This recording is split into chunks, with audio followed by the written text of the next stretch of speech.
Hey, good morning, everybody. Good morning, good morning, good morning. It is Tuesday, April 34th. 14th.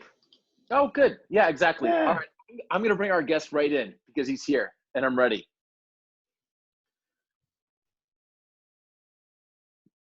Very fired up. There he is. What's going on, man? How you doing, Cody? Hey, can you hear me? Yeah.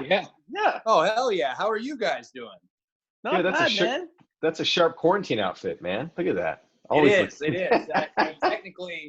I'm technically working today, but I had to come. No tie though. Is that the Intercontinental Championship belt behind you? No, this is the guy who made the Intercontinental title. Oh, okay. Dave Millican, the ace of belts. He made us a belt after All In. Yeah. He did like an All In title. Yeah, it was cool. Yeah. I like that. Put the ticket stubs on it and stuff. He's a sweetie. All right, man. Let's chat for a second. How are you keeping yourself busy during this time? Well, I have to do a lot of stuff that I'm not particularly talented at in terms of post-production. So editing, which is happening here today, which I don't know shit about. So I basically just stand behind somebody and say, this is cool, or we're telling this story. But I do really enjoy kind of the rush of shoulder content and fun ways to connect everybody, like the Zoom meetings, for example, things of that nature. I have dove back in on my PlayStation 4. I dusted it off, and that was a big night. And I've reinvested. I went through a Pinot phase. I got into Pinot, and Brandy told me that I got fat, and that was like 6 months ago. So I'm back in the Pinot phase now, and she's starting to eye up the bottles. So, but I'm enjoying that as well. Oh my. I am fully into a Pinot phase at the moment. Yeah. I love that. It's good, man. It's good. So Cody, let's begin at the beginning. You know that this Memorial Day weekend will be the 5-year anniversary of when you, me, and Drew first met. Oh wow. Yeah. Cheers to us.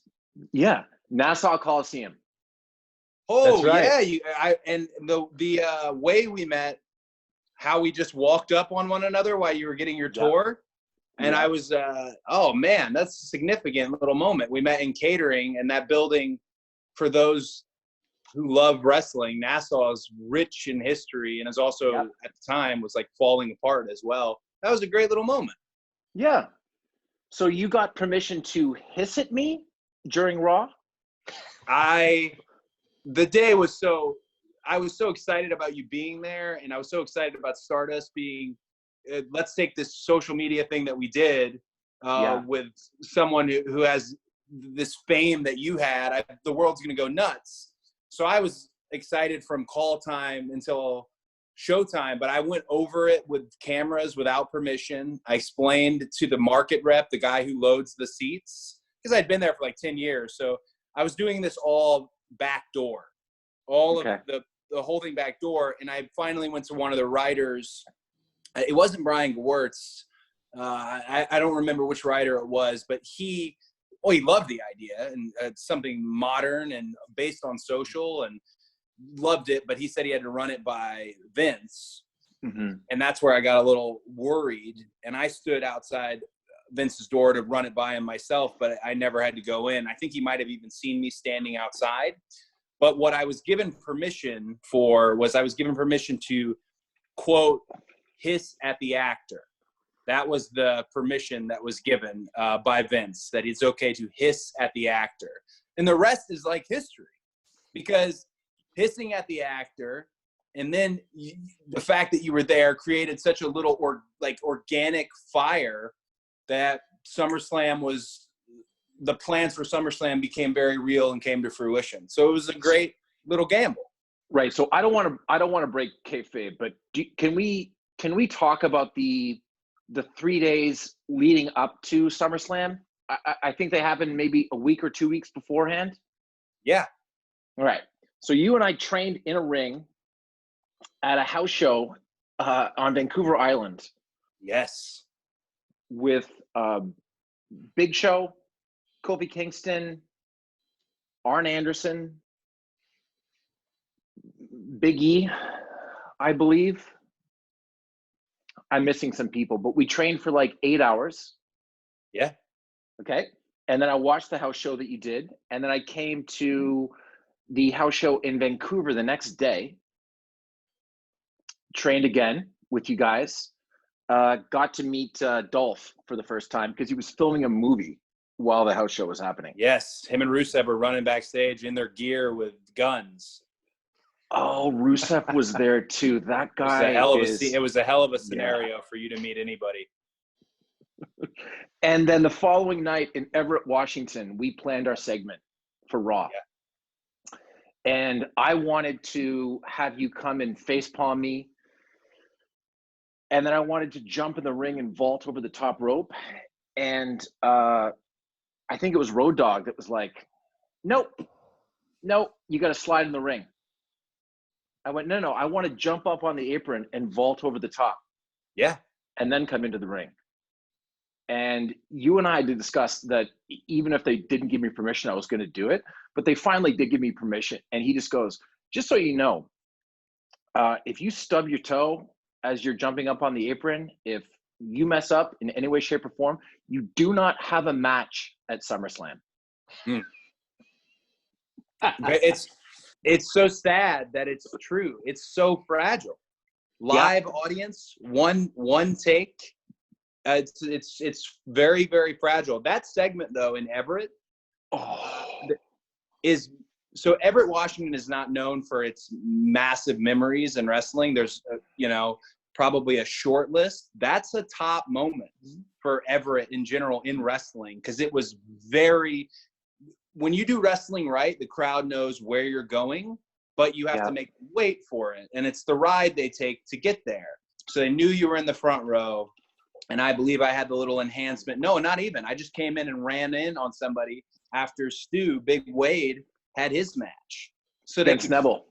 Yeah, and they could feel it. And when you can feel it like that, and then you actually get it, and you vault at the top rope, like that's always my plan, is I'm not going to ask for permission. I'm just going to, ask for forgiveness in terms of that's just how to live as a wrestler.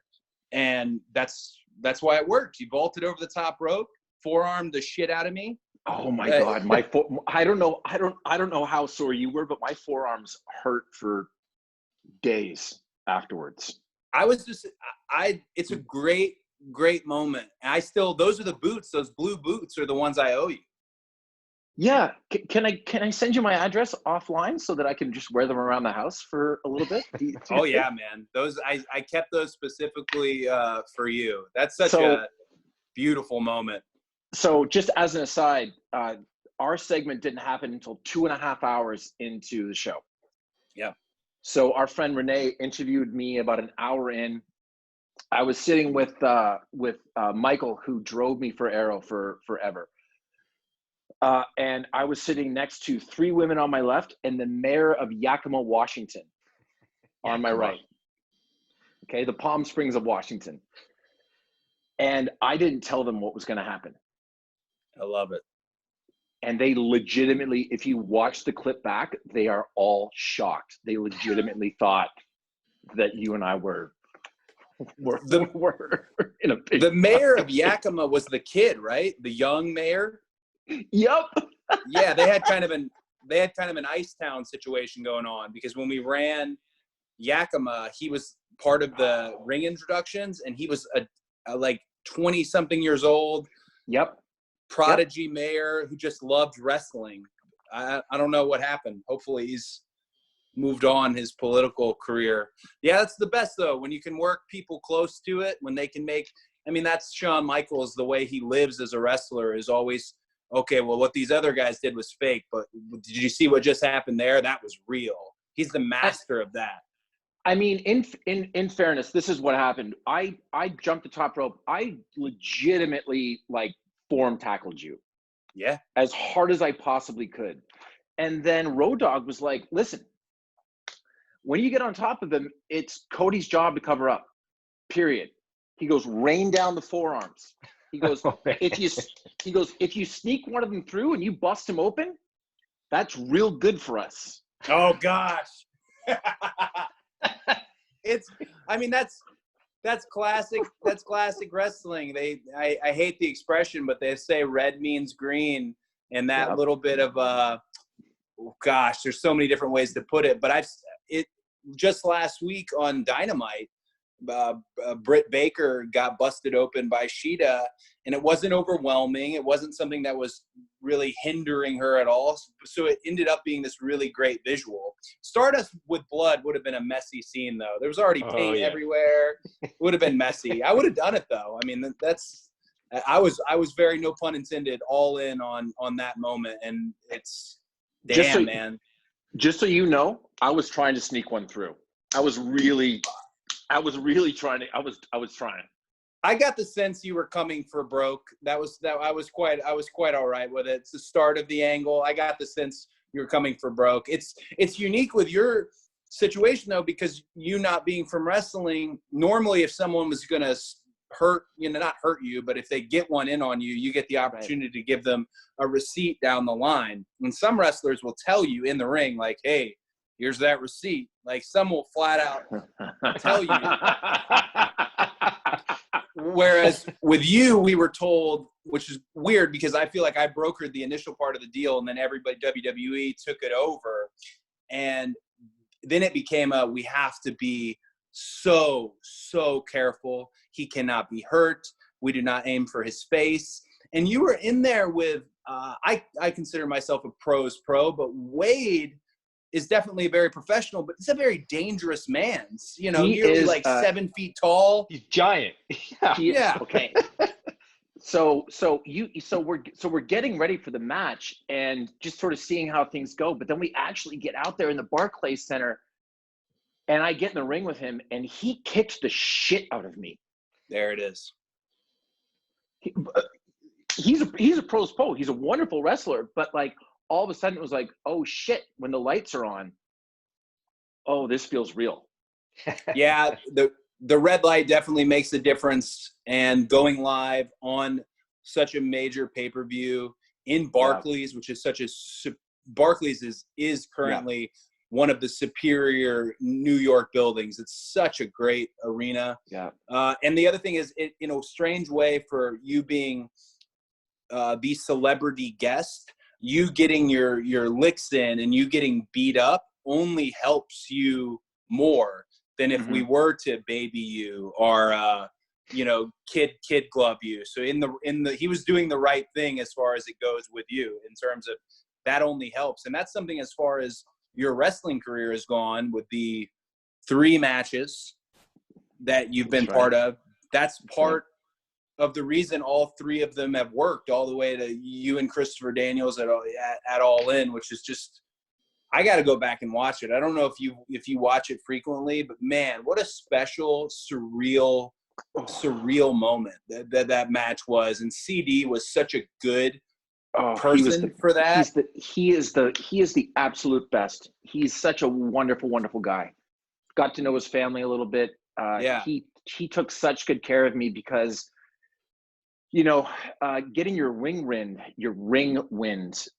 is a real thing. And I was on fire at the beginning of that match. And then 2 minutes in, I gassed hard. Yeah. I blew up. I told him to take me home 2 minutes in. Oh, I love it. And he led you through the rest of the way. But yes, he did. It's the combination of, you're doing these athletic elements, you're doing these story moments with your face. Your face has never stopped working, but you're also out there in full flex half the time, trying to maintain a good look. You probably have some sort of oil on your body. Your pores are closed. It's the perfect storm of everyone gets blown up. Any wrestler who tells you, I think the only wrestler there's really no wrestler that doesn't get blown up. Every wrestler, maybe the only guy who I've been in there who I've seen just has an extra tank is Darby Allin. That may be the only person. Darby, I feel like, has an extra lung. Everyone, it's part of wrestling is being gassed, but being gassed at the right moments. Otherwise, you got to pick somebody up to put them down safely. I would have never known. And we had that beautiful moment where DDP stood next to me and said, "Who is this kid? He's really good," not understanding at all that you are not a fully trained wrestler. And I had to explain to him, took the headset off and explained, "Oh, this is Steven from Arrow." And he lost it. He couldn't believe it at how he just like, because he literally said, "This kid's pretty good." Like you were just one of the boys, which you really became. You really like, that's so rare that you come into wrestling and that wrestling actually says, "Hey, bro, welcome in." For the most part, we're a pirate, carny, mean, nasty business. I'm glad it all worked out, and it's all because you jumped over that top rope, man. Yeah, I met so many really, really nice people. I really can't overstate that. Just in general, I thought that you treated me like one of your own, and it was really, really special. Give me 2 questions, and then we'll let you go. Yeah. What's your favorite moment from All In? My favorite moment from All In, it's the night before. I walked in and I'd only ever seen projections and I'd only approved graphics because we were working with limited ROH production and then some freelance production. And I'd only approved concepts. I'd never seen the stage. And to see such a wide stage, and a wide stage in wrestling means you have a full crowd. You know, that whenever you see a very wide stage, you have a full crowd. And to know we had a very full crowd, like even my comps that I was limited to were all handed out, that every seat and every box was full. That night before seeing it was incredibly emotional. I knew next day we had to execute, of course, but everyone was really big on preparation for that show. Everyone knew how important it was. And it's the first time I saw, this is such a weird thing to be excited about, but I saw signs on the wall that said male talent, female talent, you know, the EVPs, whatever it may be. The only place I'd ever seen that was at WWE. And the idea, because me and Matt Jackson that day were saying we have to do a second one, but the idea of a full-fledged company that Tony Khan already had in his mind, the idea that we could have all that big treatment and be a real elite competing wrestling company, it's not real until it's real, until you see it, until the seats are filled. So that night before was just incredibly emotional, special night. So at AEW, what's the one thing that surprised you since you're ostensibly sort of in the Vince role? Well, I'm fortunate because Tony's very active. Tony really oversees everything in the best possible way, and he lets talented people be talented in terms of what we might be able to lean into. The thing I've found that excites me the most is to be able to help other wrestlers with interviews. My dad was a really wonderful wrestling interview, and I have a very different interview. And your dad was the greatest wrestling interview of all time.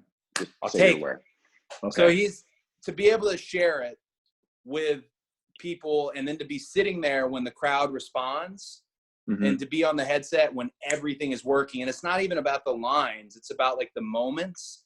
That's something that I really hope that I can improve on and get better with, because the concern about AEW and the 4 EVPs is really a null and void concern, because this company doesn't work unless all the other wrestlers get over. And to see organic wrestlers, ground up stars like Darby, for example, to see people rise through the ranks really quickly, it's just the best damn feeling. It's very it gives you a kind of a sense of relief, but it also makes you want to keep doing it. That's the goal, is the current roster we have. When you have guys who come from WWE who have previous equity, a lot of what they do is up to them. Whereas a lot of these kids and these younger talent, it's up to us to help.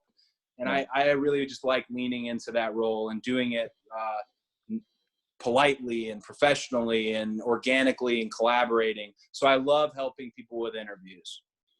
Super last question. Favorite day on Arrow? My favorite thing on Arrow? Favorite day that you had on set? Oh, my favorite day? Oh, well, Michael J., there's a common misconception when you're a pro wrestler that you can do stunts and that you're not fragile. And I've never, ever, I don't say ever when I'm hurt or when something, it's not even a bravado thing. It's just a weird makeup of, I don't mention it. And I believe Bam was directing on this day. Yep. But he said that Michael J. would do a spin kick into my chest and that would knock me into one of the pillars in the prison. And I thought, okay, I'll just kind of put my hands here. He goes, you don't even have to put your hands there. Just open your chest up and give him that target.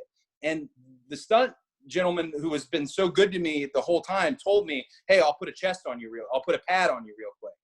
And I said no to the pad. You're such an idiot. Oh my God, he delivered. Thank God it was high. It was high enough that nothing got broke, and he didn't mean anything by it. This is a world-class martial artist, absolute badass. But the wind hasn't been knocked out of me like that since I was 9 years old on a 12-year-old baseball team and got pegged at the mound. Like this was, I didn't know if I was getting up right away. And that's embarrassing because in your world, I wanted to get right up. Yes, sir. No, sir. I wanted to make sure everything's good. I laid there for quite a while, but it was okay because they had cut and I was able to lay down. But after that, the homie did slip the pad on me. I had the pad on the rest of the time. It was unreal. So this is my favorite, but the whole experience was mind blowing to me. It was just unreal. Like to see you in your world, I every second of it, whether I had dialogue or whether I got to watch others, was such a cool learning experience. And I just so glad I got to even be in that world in the slightest. So much fun. And your production with those people were so good, nice people. The whole damn time. There's also this really great moment. I'm sorry, I'm long-winded as hell, Drew. Go for it, man. Go for it. Oh, I actually have a question too, so this is going to go longer. Fire away. There was this really great moment where Steven's bow screwed up on him, and I was nailed to the floor with they had taken my shoe and they had put the shoe like a spike, like an arrow through the back of my shoe. But I was legitimately, it was like it was going through my Achilles. I was stuck to the floor. And in the process of Steven's bow, I think the bow string popped back in his face, and Steven got really hot on set, and it got really quiet. And the quiet, I describe it, felt like it was about 10 minutes of very, very quiet. And he was up on this rig, and I was just stuck. I couldn't move. I was in a one runner's position, starting position. And then you just literally, it could barely hear you, but you just go, okay. And then we started back up, and it was terrifying. I thought heads were going to roll. I don't know what happened, but man, it was really unique to see you in that situation. You handled it. Where did you go? Well. So no, but here's what happened. I'm like up on the roof, and I go to yank out the arrow, and I just kept hitting the roof that was clearly covered in asbestos. And I got really mad. I'm like, what the fuck am I doing up here in this spot where I can't literally reach back and grab an arrow? And I'm like, I think what happened was I got upset, and then I went, all right, so you know what? We're going to keep going here. I'm not going to be able to grab the arrow the way that I want to. I'm disappointed in the construct of this scene. And for that, we're going to take a break for 10 minutes. Everybody can just sit and wait for me. It was, dude, it was unreal. He yelled at like one person, and then everybody got quiet. No one did anything for 10 minutes. And I just was stuck there.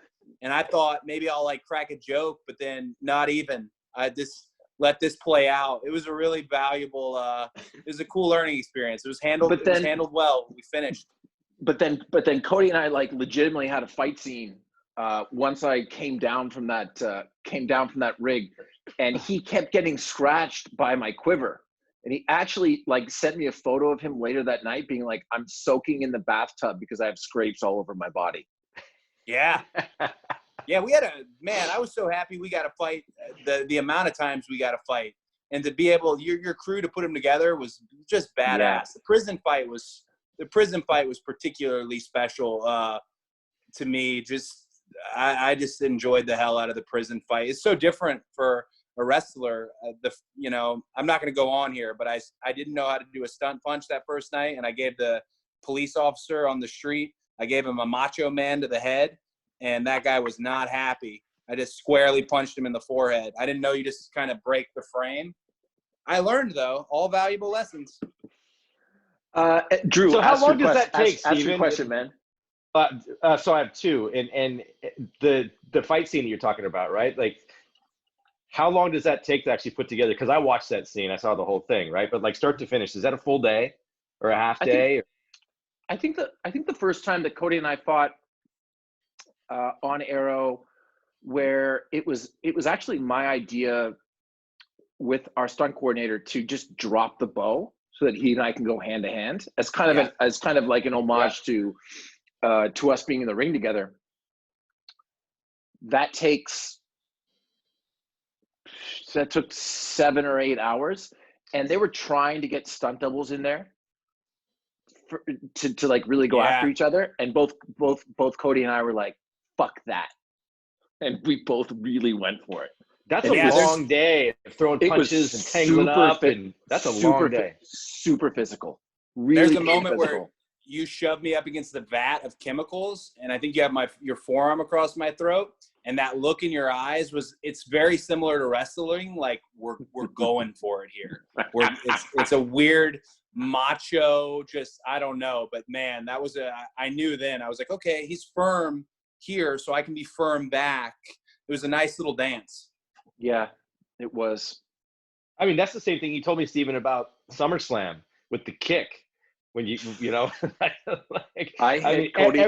I hit Cody with an enziguri, and that's the first thing he said to me when he came out of the ring. First off, they marched us down to the front row, which is awesome, and I'm sitting next to Action Bronson, right? You know, the rapper, right? And right in front of Josh Segarra, too. Yeah, randomly there. Before he was cast on Arrow.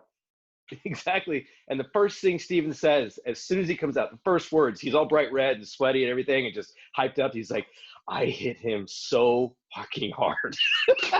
Yeah. And he got you so good. He had boots instead of kick pads too. So I got the full shape of the back of my head. But hey, it was a good picture.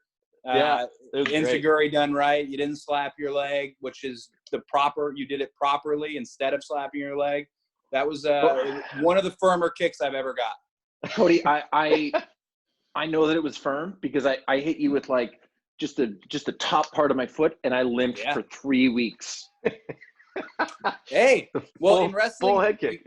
You got to hit hard in safe places. So here, back. You know, not always the back of your head where you got me, but hey, it was needed for Stardust and Arrow to continue on. I was happy with that enziguri. So one last question from me, just because I feel like it kind of brings it back to where we're at timing wise right now. Putting on a show with no audience, man. How is that? So it's a great challenge, and everyone who's kind of answered the challenge, as a wrestler, our generation is gonna, I think, be really grateful we did make these attempts.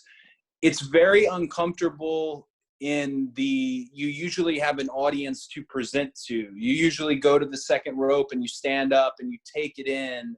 You usually talk, as a bad guy, they'll talk smack to the audience. And the challenge is taking that and doing it instead for the camera and doing it also towards your opponent.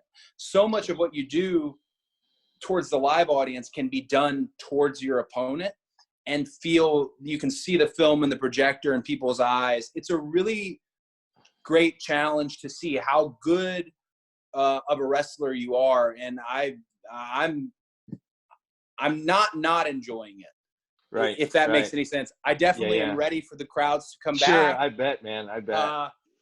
But it's a great lesson, and I'm really proud of everyone who stepped up. We had a young lady named Anna J who's only had 6 live matches in her life, and one of them is on TV with no audience. We hired her right after she got out of the ring just for how she handled it. Cool. Just for how she handled it. You know, there's some people really who have excelled in the empty arena era that hopefully is coming to an end soon. Hopefully, man. Hopefully. Hopefully. No all right. Cody, first of all, please give our love to your lovely wife, Brandy, and we're going to let you go. We're going to run through some Nocking Point stuff here, but this has been a real blast, man. It's been awesome, really nice man. to chat.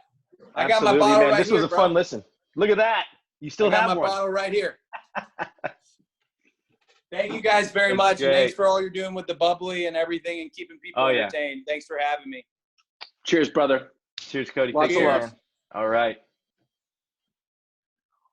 Holy shit, big dog. That was 38 minutes. We have 7 That was a minutes. fun listen. I was just listening. You know, it's not very often, where you get a guy that can tell stories about something like wrestling. Like, oh my God. We might have to have him on it. We might have to have him on every day. Oh, I know. Let's go through our Nocking Point stuff because I might need to upgrade my Zoom because we literally have 7 minutes left in this meeting. We had so many things to talk about today, and we just listened to Cody for 38 minutes because he was so awesome. Let's go. Today's winner. Should we move kind of quick then? Yes, we should. Yeah. Joe Hazelden. Joe, we've met a few different times, right, Zacho? And he is from South Carolina. He's been a member since 2016. We like Joe and just want to spread the love. And so Joe is our winner of today's $100 gift card. He's watching the live streams every day. Love Joe. That's great. Yeah, super nice guy. Kentucky. Do you want to do the Kentucky Derby story? And randomly, no. Kentucky just announced that they're opening up inbound wine shipping, so we'll be able to ship to all Kentucky residents beginning sometime later this year. So they're going to open up the applications for wineries to submit in the next few months. That's like 2 to 3 months. And then that means that we'll be approved shortly thereafter and sending wine to Kentucky finally. Also, by the way, you know that Joe wasn't our actual winner of the gift card today. We're just giving him a shout out, but now we have to give him a gift card. The gift card winner today is Rebecca Ann from Maine.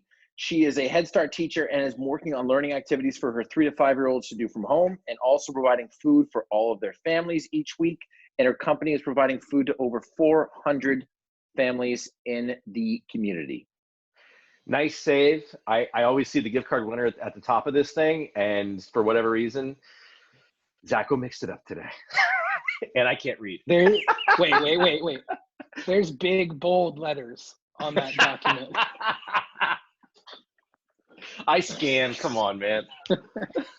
Oh, man. I had just because we're going to run out of time, I'm going to tell you some of the things that I wanted to go over today. All right? And then we'll just save them to chat about them tomorrow. I have the following things written down. First of all, Code 8, get out of the way, Tiger King. Still, get out of the way. Get out of the way. Number 2 is not good enough for me or Robbie or Jeff or the 35,000 people that backed us on Indiegogo. Get the fuck out of the way, Tiger King. Okay. Here's the things that I had written down for today. Michael Bay, Charlton Heston. Oh, boy. Panaria, and Clayton Kershaw. Those were the 4 things that I had written down today. You have 4 minutes and 35 seconds to tell a Derby story, and then we're gonna wrap it up. And I'll tell all these stories tomorrow. I didn't come prepared with a Derby story because I thought you said you had 3. I didn't know that they were not Derby stories. They're not Derby stories. All right. So you know what? I thought you told me you had 3 Derby stories. I'm like, I'm not gonna pile in a 4th Derby story. I have 3 non-Derby stories. So you know what? Get a Derby story for tomorrow, and just really quickly let's chat. Going and reshooting footage for Teenage Mutant Ninja Turtles Out of the Shadows on the Paramount lot. And just for a second, just explain Michael Bay showing up. Yeah, I mean, Steven had me down to the set that night. It was for one scene, right? It was literally one scene. The whole movie was shot in New York City, and he had to get one scene reshot. And so he had everybody come back out. They're in a parking lot somewhere in Hollywood. By the way, because Michael Bay, and I swear to God, he said this. He goes, the original cut of the movie, your character looks like a little bit of a pussy. So we're going to redo a scene. Okay? So they were all there for Steven. And so you pull up, and that same vehicle, I don't know what they call it, but it's the one that the turtles go around in, the name of it. No, not it wasn't the turtle van. It was like an armored car. It was, oh, okay, got it. And so that's sitting there, and lights, and the whole crew, and it's just ready to go. And everybody's there, kind of hanging, and Michael Bay's not there yet. And then he comes whipping up, and I don't remember his car. What was his car? It was a very nice car, right? He was driving a custom car that no one else in the world owns. Right. I can't remember what it was. That's what I say, like a fancy hot rod car. He just comes pulling up, hops out, walks right up, and he's just basically like, "Let's do this." I mean, he had no warm up time whatsoever. No, he operated the camera. Well, that was after. He walks right up. You guys shoot like one shot, and then I remember him taking the camera from the guy, and he literally pushed in on you. He was like, push in, get close, push in, and he takes it. And Steven sitting there, and there's whoom right in Steven's face like this. He's like, I think we got it. But he was fast, man. He pulled up, got out of his car, and had that camera in his hand, shooting the scene himself within minutes. He didn't say, "Hey, how you doing? High five, handshake," and stuff. It was just like out of the car, roll sound, let's go. He asked for a change on a lens at one point. Maybe I shouldn't tell it. No, I'm just gonna tell the story because it was hilarious. He asked for a change on a lens at one point, and as he was waiting for the lens to be changed, he goes, "Cameras have been fucking built in less time than this." All right, we got to go, man. Yeah. Great chat today. Yeah. And I can't wait to talk about all my stories tomorrow. That was a fun listen, man. That was a fantastic listen with Cody. I just sat back and just listened. That was great. We got to go. All right, man. Bye, buddy. Later.